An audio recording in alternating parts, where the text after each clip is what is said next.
We're all kind of born to a degree into this system that conditions us. It basically conditions us to impose an external hierarchy upon us so that it can extract labor, can extract money, can extract energy and attention from us to kind of feed the quantum supercomputer that keeps this world alive. You're listening to the Octave Leap Podcast, a coherent vision for the future of business. Hello and welcome back to the Octave Leap Podcast. You're here with your host, David Kahn, and today we're going to talk about a supremely cool subject. This is like something that took me years to kind of craft. And when you understand this, you basically have a roadmap to life, so it's pretty awesome. Let's dive in. So a number of years ago, I noticed that what we call the spiritual path isn't about, waking up from like dum-dum life into some spiritual life and just continuing on in that direction and ascending into pure energy. It's actually a cycle that goes through phases of expansion and contraction and phases of ascension and then descension back into earth.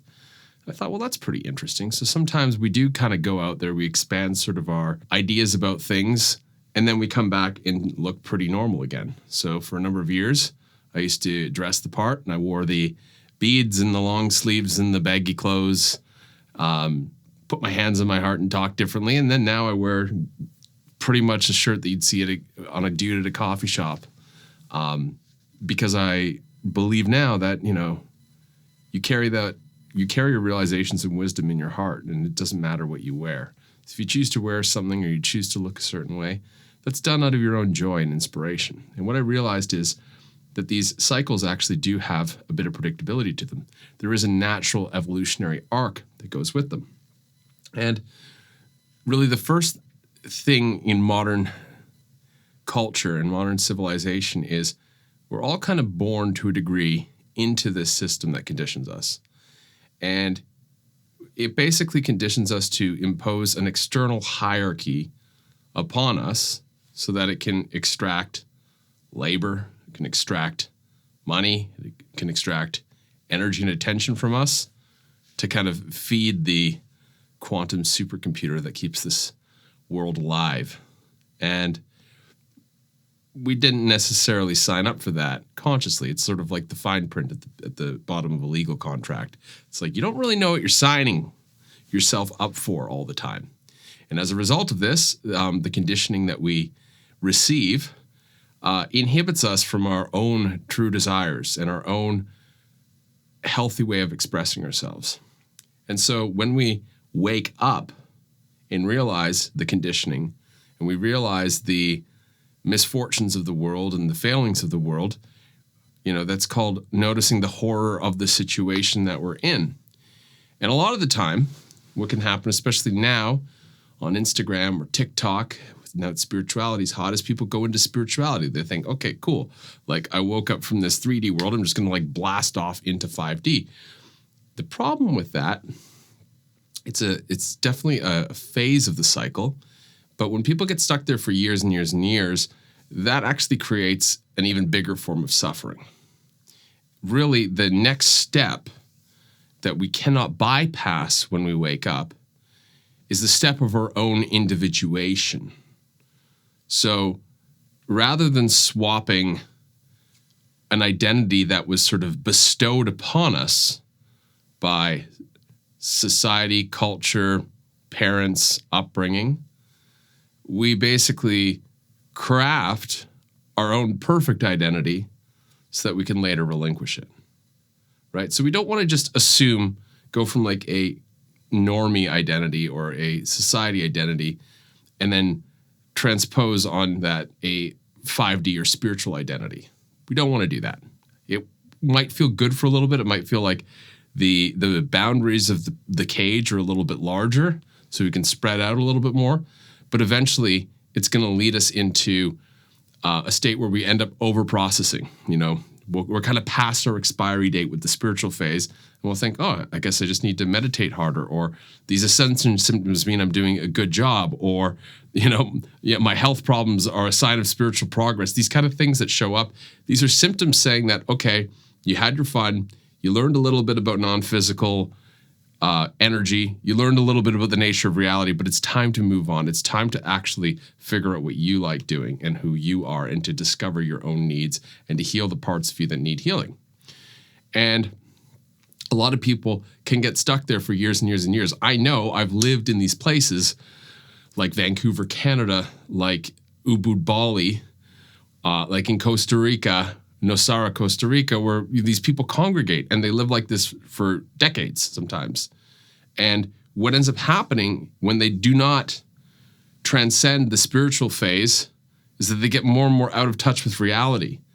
And this can actually sadly lead to mental illness in some people that is cleverly paraded and applauded as spiritual progress. Yes, there's moments of clarity and channeling and all sorts of stuff coming through and gifts that are developed. But on the whole, I have to ask, is this person happy, fulfilled, integrated? And can they be placed into almost any situation in life and thrive? That really there is the key foundation for it. If you are normal looking, you can kind of go anywhere. You can go into like a normie place, a coffee shop, a bar, a mall, and, blend in. Or you could go to a place where, more conscious people hang out, and, you'll also be accepted there, because, there isn't really a dress code except for sometimes at the more pretentious events where they're like, no, you must wear the tantric gown. You must wear the look.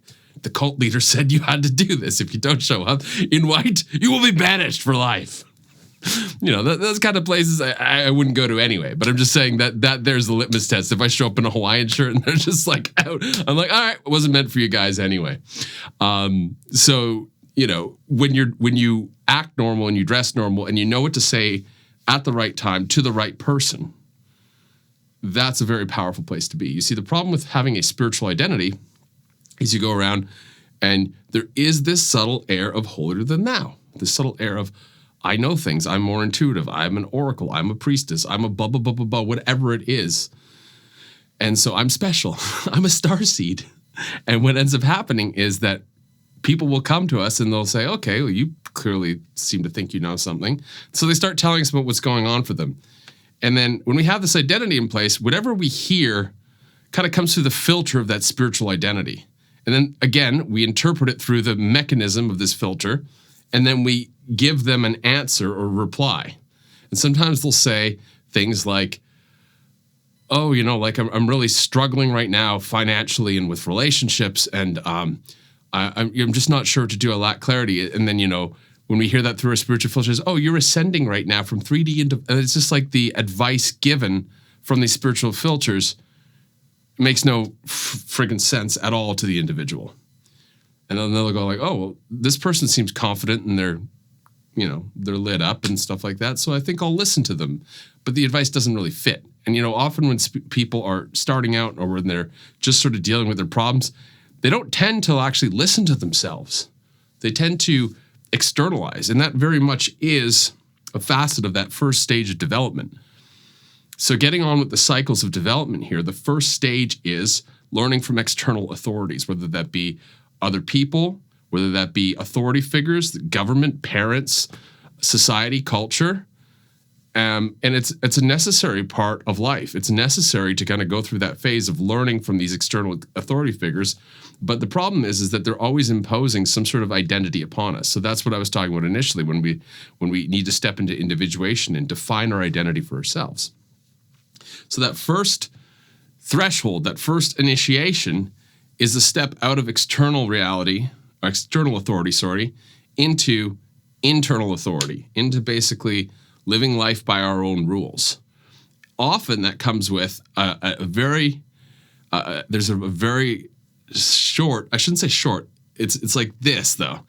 It's a phase we go through where we point the finger at society. It's either can be expressed as being the social justice warrior, waking up and pointing out the ills of society and the way that they treat people, or the conspiracy theorist. That phase then passes, and then we become, usually there's another short phase of spiritual identification that happens. We pass that one, which is sometimes why suffering is a good pathway, because suffering circumvents us being mad at the world and forming a spiritual identity and bypass that and go right on to our own self-discovery and self-healing, which is the next phase after that, where we actually turn the lens inside, look at what's going on inside of us, gain clarity, go deep about how we want to act, how we want to be, the things that are holding us back, the traumas we need to let go of, so that we can actually integrate ourselves. So the integrated phase is sort of the reward that happens at the end of that process.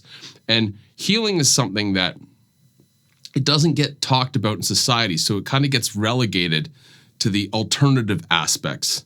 And, a lot of people who are into holistic practices, the name says itself, is holistic practices take the whole part of the individual into consideration because we are connected. The problem with the medical system is it tries to compartmentalize everything, and it looks at things as chemical interactions, and it doesn't look at the underlying behavior or the underlying attitude or the underlying energetic current that was the causal factor in making this symptom appear in the first place, right? They're just basically bombarding the symptom with chemicals or with, mechanical treatments in the case where there's, like we're sealing up an organ or cutting off a tumor or something like that, mechanical intervention.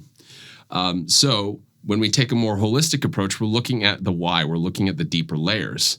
So naturally that falls into the category of spirituality, but it is actually different. It's actually more in alignment with looking at the interaction between physicality and non-physicality, and looking at the way that things evolve from a blueprint level to a thought level, to an emotional level, to a physical level. And so science, of course, can only assess things on a physical level, and some forms of Western therapy obviously go into a mental level and maybe an emotional level. But, the understanding of things that are not tangible is quite low in our Western medical system and in our, psychiatry and psychology, because, they're looking at it through a very narrow lens of what they can observe, of what is predictable. And let's face it, the universe out there is chaos. It's chaos swirling around and around with an overarching structure of order. So it's not going to make a lot of sense, and you can't fit everything into a nice little box.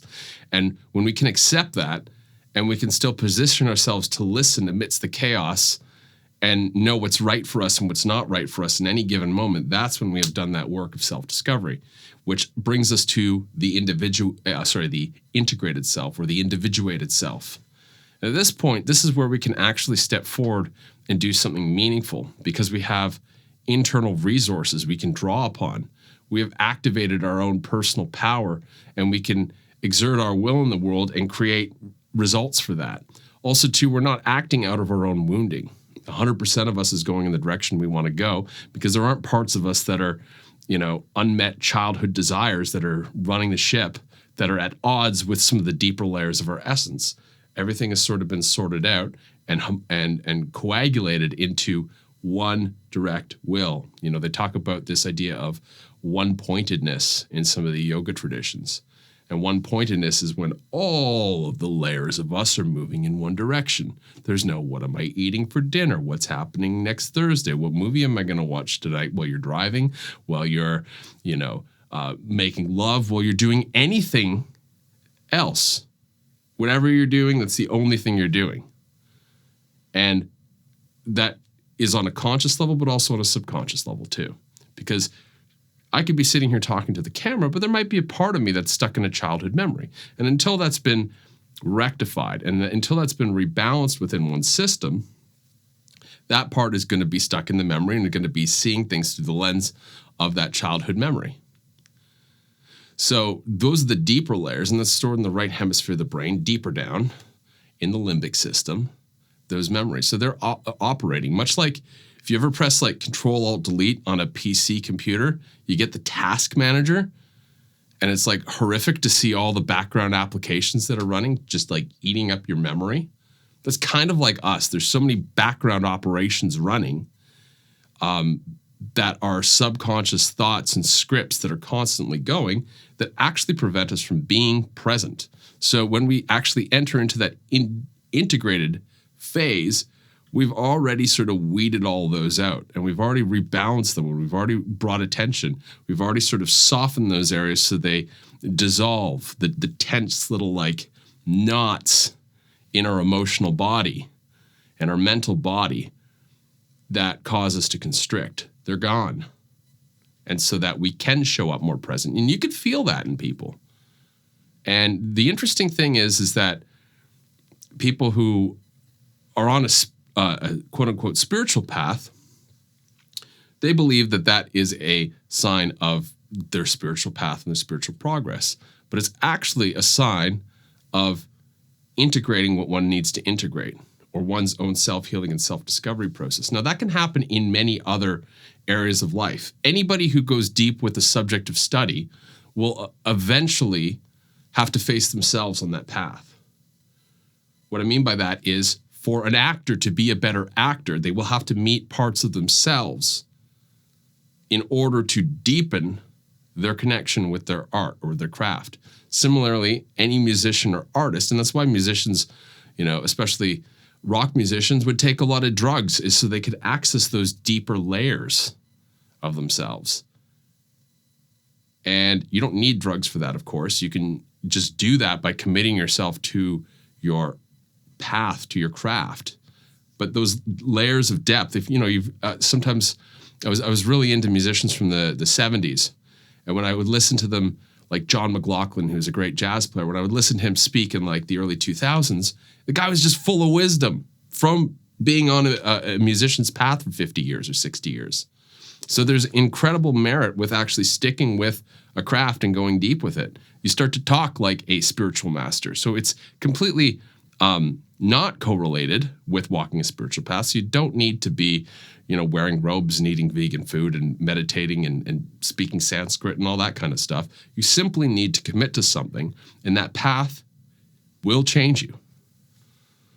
Even if your path is like repairing vending machines, if you go deep enough with repairing vending machines, you will have to meet yourself along that path.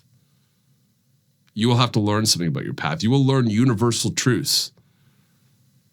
This is held in, as you know, I work with Trifecta and the gene keys, but this is exactly the nature of gene key 62, which is doubt.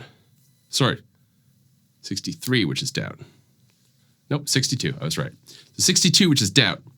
Because if you penetrate into something past those layers of doubt, and you go deeper and you say, that's not far enough, that's not far enough, that's not far enough. Eventually you arrive at the heart of it. And the heart of that thing that you're looking at and investigating is the same as the heart of everything else in the universe. It is that prima facie, that prime substance, the substrate of creation, the unified field. So along that journey, along that trajectory, you're going to find many truths about life. There's a great quote in a book I love called The Holographic Universe, where basically he says that David Bohm, a well-known quantum physicist, he basically realized that the fractal nature of reality means that in the smallest particle, it contains all the information in the universe about everything else. So information about the Andromeda galaxy is in your fingernail because it exists somewhere out there, which is an amazing realization, because it means that if you can take anything, you take a blade of grass and look at it long enough with enough presence, and you can penetrate to the center of it, you can find out mysteries of the cosmos, mysteries of the past and future in one blade of grass. But the problem is we have phones. And the phones have destroyed our attention span. And there was that study, it was 2000 to 2008. It was the human attention span has dropped below that of a goldfish.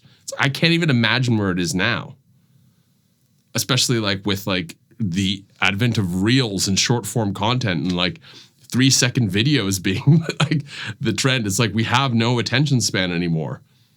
I wonder if that was part of a design to keep us from these realizations. I don't know. It certainly is the path that we're on, is that we can realize less and less and less as we're more and more and more distracted and overstimulated. And let's face it, no matter who you are, unless you found a way to live your life very simply, we're going to have to deal with a certain level of stimulation and a certain level of, distraction in our lives. The point is that when we are stimulated, can we, downgrade that stimulation into understimulation, into relaxation? When our nervous systems feel stressed out, is that only a temporary response that we come down from, right? Because our great ancestors, in primitive times, if they were being chased by a saber-toothed tiger, yeah, they would feel stressed out. They had to. That was the, hormonal signal to get blood to the legs, to get adrenaline pumping, to be hyper-vigilant, to notice all these things. The thing is that when the saber-toothed tiger was gone, they would be able to calm down again, and they'd be able to rest and sleep in their caves and have a good night's sleep. The problem with us in overstimulation and distraction is that it keeps us in a parasympathetic state almost all the time. And therefore, you're at the grocery store buying groceries and somebody bumps into you with their cart, and it's like the same stress response in that heightened nervous system as the saber-toothed tiger. And so in order to establish that presence and that awareness to actually go deep with something, you need to be able to relax. Not to say you can't get stressed out. You definitely can, and that's fine.